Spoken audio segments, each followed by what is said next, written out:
बिस्मिल्लाहिर्रहमानिर्रहीम, अस्सलाम वालेकुम। आप देख रहे हैं व्यूज़ मैटर, मैं हूं अली डार।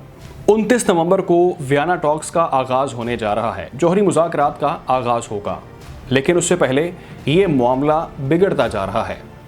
हमने आपको चंद वीडियोज़ में बताया था कि किस तरह से महाज़ गर्म हो चुका है और कशीदगी में इजाफ़ा हो रहा है, और ये भी आपको कहा था कि इस कशीदगी में इजाफ़ा मज़ीद होगा।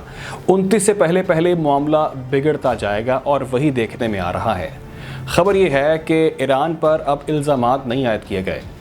ईरान को खुलेआम अब धमकियां दी जा रही हैं। अमेरिका नहीं, अमेरिका के इत्तेहादी भी इसमें शामिल हैं। उन्होंने अमेरिका के साथ मिलकर ईरान के ख़िलाफ़ एक महाज़ शुरू कर दिया है, और उस महाज़ के अंदर ईरान पर संगीन नौयत के इल्ज़ामात नहीं, ईरान को संगीन नौयत की धमकियाँ दी जा रही हैं। चंद रोज़ बाकी हैं वियना टॉक्स में, लेकिन उससे पहले ईरान पर ये जो धमकियों का सिलसिला शुरू हुआ है, उसका जवाब भी ईरान ने भरपूर अंदाज में दे दिया है। ईरान ने क्या जवाब दिया है और क्या मौक़िफ़ अपनाया है, उसकी डिटेल मैं आपको बताता हूँ। लेकिन उससे पहले अगर आपने हमारे चैनल को सब्सक्राइब नहीं किया तो कर लें, ताकि ऐसी मज़ीद वीडियोस नोटिफिकेशन के ज़रिए आप तक बर वक्त पहुँच सकें। दोस्तों, ख़बर यह है कि बहरीन में सालाना तकरीब मुनक्किद की गई, जिस तकरीब का नाम होता है मनामा डायलॉग्स। इस तकरीब को रखने का मकसद ये होता है कि जितने भी मिडल ईस्ट के मामलात हैं, सिक्योरिटी इश्यूज़ हैं, उस पर बात की जाए। उस तकरीब से अमेरिका के वज़ीर दिफ़ा, जिनका नाम है लॉयड ऑस्टिन, उन्होंने भी खिताब किया है। वज़ीर दिफ़ा का खिताब इम्पॉर्टेंट खिताब होता है।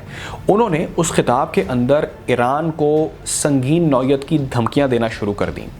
उन्होंने मौक़िफ़ ये अपनाया अपने खिताब में कि ईरान जौहरी हथियारों के हसूल से बाज रहे। अगर ईरान इस हथियारों के हसूल से बाज नहीं रहेगा तो हम ईरान के ऊपर हमला करने से हिचकिचाएंगे नहीं। कोई ये मत सोचे कि हम हमला नहीं कर सकते या हम हिचकिचा रहे हैं। हम हिचकिचा नहीं रहे, हम भरपूर ताकत के साथ इसका जवाब देंगे अगर आप बाज नहीं आते। तो ये कोई इल्ज़ाम तराशी का सिलसिला नहीं है, ये बात आगे बढ़ चुकी है, अब धमकियों पर बात आ गई है। उनका कहना है कि ईरान ड्रोन्स की परवाज़ कर रहा है मिडल ईस्ट के अंदर। हम उससे भी बखूबी वाकिफ़ हैं, आगाह हैं, और हम उसको भी नाकाम बनाएंगे। और अगर ईरान ने अपना किबला दुरुस्त ना किया, ईरान ने जौहरी हथियारों से अपने आप को पीछे ना किया, तो हमारे पास भरपूर ताकत भी है और हम ईरान को 1 मिनट के अंदर अटैक करके ये साबित कर देंगे कि हम कितनी पावर रखते हैं। क्विकली मैं आपको 2 खबरें और बता देता हूं, उसके बाद मैं आपको ईरान का मौक़िफ़ इस सूरत हाल के ऊपर बताऊंगा कि ईरान ने क्या जवाब दिया है अमेरिका को और उसके इत्तेहादियों को। दूसरी इंपॉर्टेंट खबर ये है कि फ़्रांस ने भी इस सूरत हाल के अंदर अपना पूरा हक अदा कर दिया है अमेरिका की फ़ेवर में। ईरान के ख़िलाफ़ फ़्रांस ने एक मौक़िफ़ अपनाया। फ़्रांस के वज़ीर ख़ारिजा हैं, उन्होंने कहा है कि ईरान अगर तो 29 नवंबर को बनावटी मूड लेकर बनावटी प्लान के साथ आकर बैठेगा और बनावटी मौक़िफ़ के साथ हमारे साथ मुज़ाकरात करना चाहेगा जौहरी मामले पे, तो ईरान को आने की ज़रूरत नहीं है। ईरान इस टॉक का हिस्सा ना बने। रवायती तौर पर अगर ईरान ने अपना मौक़िफ़ तब्दील नहीं करना, तो हम ईरान के साथ किसी किस्म का टॉक का सिलसिला नहीं चाहते। ईरान इससे पीछे रहे। आपको याद होगा चंद रोज़ पहले भी फ्रांस ने ये ज़ोर दिया था बैनुल अक़वामी एटमी तवानाई एजेंसी, जिसका नाम है IAEA, उस पर ज़ोर दिया था फ्रांस ने, और कहा था कि आप एटमी ताकत बनने से रोकें ईरान को प्रेशराइज़ करें, और ईरान को कहें कि अगर ईरान बाज नहीं आता एटमी हथियारों के मामले पर, तो हम सख्त एक्शन लेंगे आपके ख़िलाफ़ और पूरे ममालिक आपके ख़िलाफ़ एक्शन लेंगे, और ख़ास तौर पर IAEA आपको प्रेशराइज़ करके इस टॉक से पहले ही मना कर देगा कि नहीं, आप इसका हिस्सा नहीं बन सकते।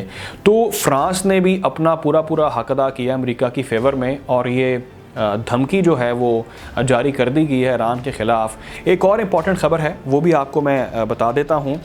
एक इजलास मुनक्किद हुआ है खलीजी अमरीकी कमेटी का, ईरान को एटमी ताकत बनने से रोकने के ख़िलाफ़ वो इजलास हुआ। उसमें ये मौक़िफ़ अपनाया गया। उसमें जो ममालिक शामिल हैं, इस इजलास में जो ममालिक शामिल थे, उसमें उर्दन, मिस्र, जर्मनी, बरतानिया और फ़्रांस के नुमाइंदों ने भी शिरकत की। और इन खलीजी अमरीकी कमेटी के ममालिक जो हैं, उन्होंने ईरान के ख़िलाफ़ एक महाज़ गर्म कर दिया और कहा कि हम ईरान के ख़िलाफ़ मुत्तहिद हैं। ईरान जौहरी मामलात के ऊपर टॉक्स के काबिल नहीं है। ईरान को अपने आप को दुरुस्त करना होगा। एटमी ताकत बनने के लिए ईरान जो कोशिश कर रहा है, हम उसे बखूबी आगाह हैं। और ये बड़ी एक इम्पॉर्टेंट किस्म की कमेटी है अमरीकी खलीजी अमरीकी कमेटी इसका नाम है, तो उन्होंने भी ईरान को ये धमकी जारी कर दी है, ये ऐलान कर दिया है कि हम भी आपके ख़िलाफ़ मुत्तहिद हैं। चंद दिन बाकी हैं और ऐसी नौयत के इल्ज़ामात, ऐसी तमाम कंट्रीज़ ईरान के ख़िलाफ़ एक हो चुकी हैं। ईरान एक तरफ है और बाकी तमाम ममालिक एक तरफ हैं और ईरान को खुलेआम ये कह रहे हैं कि आप दुरुस्त नहीं हैं, आप टॉक्स के काबिल नहीं हैं। ईरान का मौक़िफ़ क्या है? ईरान ने भी इस तमाम तर सूरत हाल को जांचा तो ज़रूर है और ईरान ने भी अपना एक स्टांस रखा है और उस पर ईरान कायम है, डटा हुआ है। मैं आपको वो आंसर देता हूँ जो ईरान की जानिब से सामने आया है। आपको याद होगा जौहरी मुज़ाकरात के हवाले से 6 अदवार हो चुके हैं। इनमें तातुल कब आया, इसमें ब्रेक कब लगा? जब इब्राहिम रईसी का इंतखाब हुआ, इब्राहिम रईसी जो ईरानी सदर हैं उनको मुंतखब किया गया, उसके बाद इन टॉक्स में डिले आया।